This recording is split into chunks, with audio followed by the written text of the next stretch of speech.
Barack Obama y Michelle, su mujer, la primera dama, que es un concepto muy cuestionado hoy en día, con razón, arroparon a Kamala Harris para que sea la candidata demócrata y que se enfrente contra Donald Trump por la presidencia de los Estados Unidos. Era un respaldo ya esperado, lo que pasa es que tardó. Y fue un poco puesto en escena, si se da cuenta que estuvo bien, le echaron ganas. Va a ser este apoyo, hay que reconocerlo, es crucial, porque además, otra cosa que le recuerdo es que los Obama dicen que ¿cuál es la capital de Illinois? Dicen los Obama, ¿no? Porque ellos son de ahí y juegan un papel muy importante, pero sobre todo por otra razón, porque la convención demócrata va a ser precisamente en Chicago. Bueno, todo esto es en agosto. Kamala va que vuela para ser la candidata. La vicepresidenta tiene la candidatura prácticamente en la bolsa. Y es interesante ver el video que se hizo. Kamala. Hello. Hi. Hey there. Oh, hi. You're both together. Oh, it's good to hear you both. I can't have this phone call without saying to my girl Kamala, I am proud of you. This is going to be historic. We called to say Michelle and I couldn't be prouder to endorse you and to do everything we can to get you through this election and into the Oval Office. Oh, my goodness.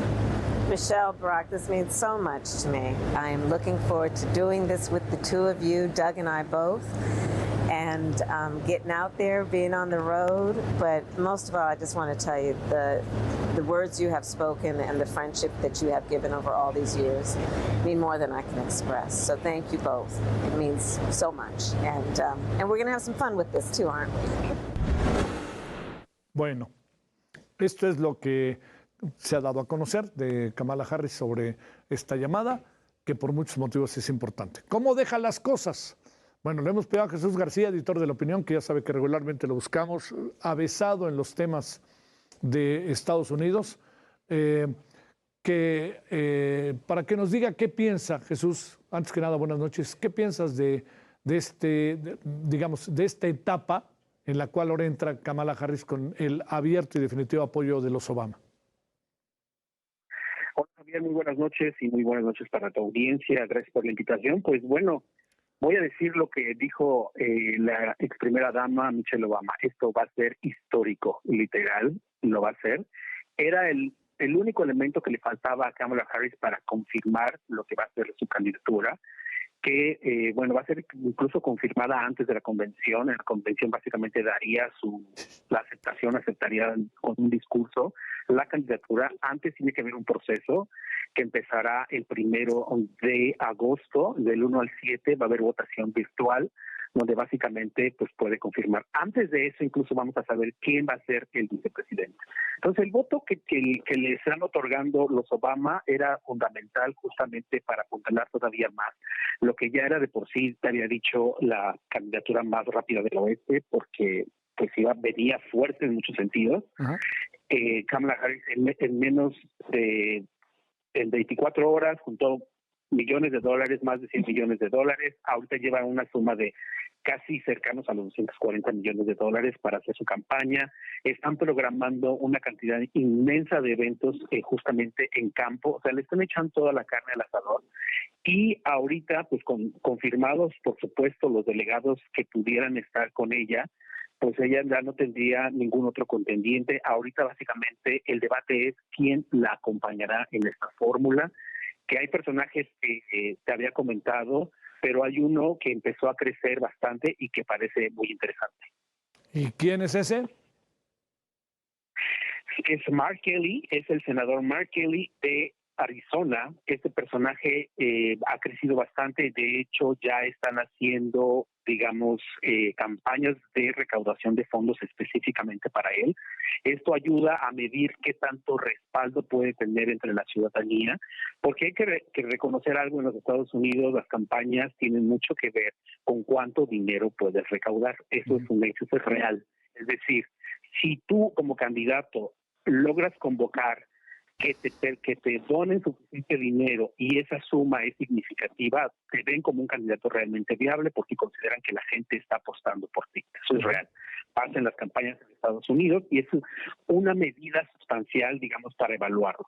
Entonces, esto está corriendo en este momento, pero este personaje es muy importante porque es un ex astronauta y es muy respetado, me parece que es una persona muy prestigiosa. Pues es senador de los Estados Unidos, es popular en un estado que es complicado para los demócratas porque es un estado que tiene muchas áreas que son republicanas y que es un estado muy importante de este proceso electoral. Él también tiene una ventaja, está casado con una ex representante que es una activista en la lucha contra la violencia con armas, porque ella sufrió un atentado en 2011, justamente cuando estaba en un evento de campaña, y ella se retiró haciendo justamente este movimiento que él ha apoyado abiertamente. Entonces, él tiene un background importantísimo que le puede respaldar. Pero no es el único, está también Pete Buttigieg, que es el secretario de Transporte, y está un par de gobernadores que están moviéndose, pero los más fuertes son los primeros dos, pues, que te diría. ¿Qué edad tienen, Él tiene, no tengo el dato exacto, pero él está en sus 50, el tardío 50, pues. Ajá, entonces es un personaje joven, o sea, digamos, dentro de la misma edad también de Kamala Harris. Kamala Harris. Entonces, sí, Kamala Harris tiene 59 y están en el mismo rango de edades, sí. Digamos. Pero aparte también otra cosa que tiene, es un personaje que podría traer el voto blanco, porque hay una cosa que sí tenemos que reconocer. O sea, Kamala Harris, al ser un personaje, una política de color, pues obviamente hay votantes que podrían dudar en apoyarla, pero al tener un candidato de este tipo, pues obviamente le ayudaría justamente a atraer a votantes de ciertas regiones de los Estados Unidos que tendrían dudas. Ella está pisando bastante interesante en la campaña, está haciendo discursos muy en firme. Esto que decíamos está cambiando incluso la forma en que se dirige, y creo que puede hacer un buen papel en debates presidenciales que incluso los republicanos ahora se están echando para atrás porque no los quieren hacer como se habían acordado. Y todavía va a especificarse si se va a realizar el que estaba programado para septiembre o no, porque la campaña del expresidente Trump está ahora diciendo que no lo quiere, poniendo mil excusas en ese aspecto, pero ella viene bastante fuerte, la están apoyando mucho y destaca muchísimo la cantidad de organizaciones civiles y sindicatos que la están apoyando.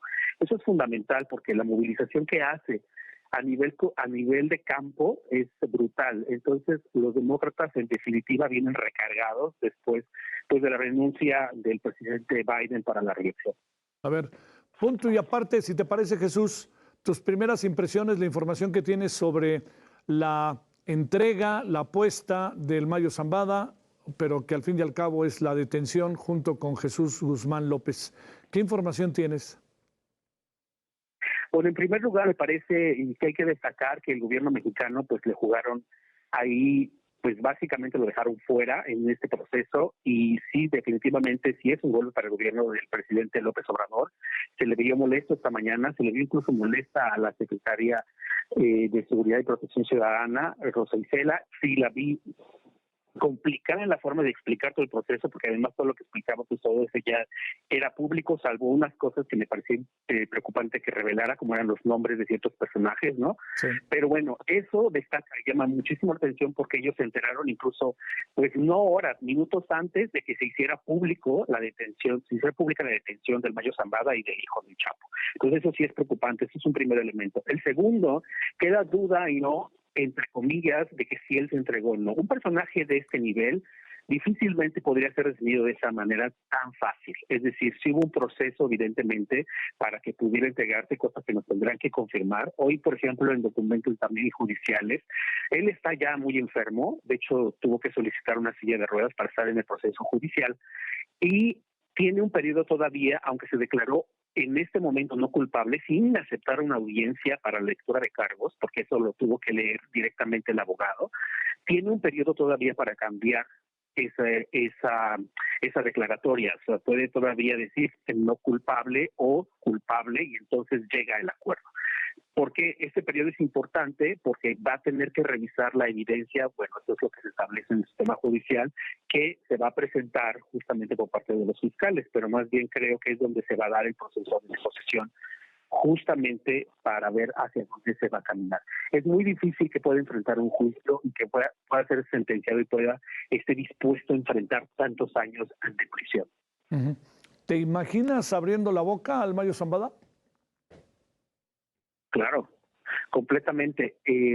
Para que los fiscales puedan aceptar un acuerdo con él tiene que ofrecer muchísima información verificable y sustancial sobre lo que está pasando en México, no solamente con cárteles, porque evidentemente él tiene negociaciones con otros líderes de otros grupos criminales, que es parte de la operatividad en las organizaciones criminales, sino también y principalmente con la corrupción que ocurre en México, que es a distintos niveles, o sea, no es solamente a nivel federal, es a nivel local, estatal, y él podría, digamos, ayudar a ello. Hay que recordar, y eso lo publiqué en abril pasado, que está una investigación llamada Operación Decadencia, que está liderando el Departamento de Seguridad Nacional, el área de investigaciones especiales, el HSI, que justamente está enfocado a corrupción en México. Y yo creo que ahí Ismael del Mayo Zambada puede apoyar bastante en cuanto a información. ¿Hablamos del pasado y del presente o nomás del pasado? No, se está hablando, esta investigación que se tiene es muy específica, señala décadas de corrupción en México. Las décadas estamos hablando no solamente del pasado, evidentemente también del presente. Vuelvo a lo mismo, no es solamente a nivel federal, sino obviamente a nivel estatal cómo opera mucho el narcotráfico, que en gran medida es como se permite mucho su crecimiento, porque los estados pues son los primeros, digamos, muros en cuanto al crimen organizado. Entonces ahí hay que poner mucha atención sobre lo que puede hacer. También hay que poner en contexto, ¿por qué estoy diciendo esto? No es solamente una idea, es decir, hay varios elementos que nos llevan a esto. Primero, ¿qué pasó con Ovidio Guzmán? Que no fue liberado, y como yo lo dije desde un inicio, él no pudo haber sido liberado, tiene que haber una audiencia primero para eso. Él está en un estatus distinto, que hoy se confirmó también. Luego tenemos que el hijo del Mayo Zambada, el Vicentillo, está completamente libre. Su abogado es el mismo abogado del Mayo Zambada, y es ese abogado que logró el acuerdo con fiscales para que Vicentillo lograra acuerdos importantes tras una cooperación en varios casos. Entonces hay demasiados elementos que nos permiten entender que la ruta sería esa. Te mando un gran saludo, Jesús. Muchas gracias que estuviste con nosotros. Buenas noches. Javier, un abrazo. Muchas gracias. Gracias, abrazo. Buenas noches hasta allá, hasta Nueva York.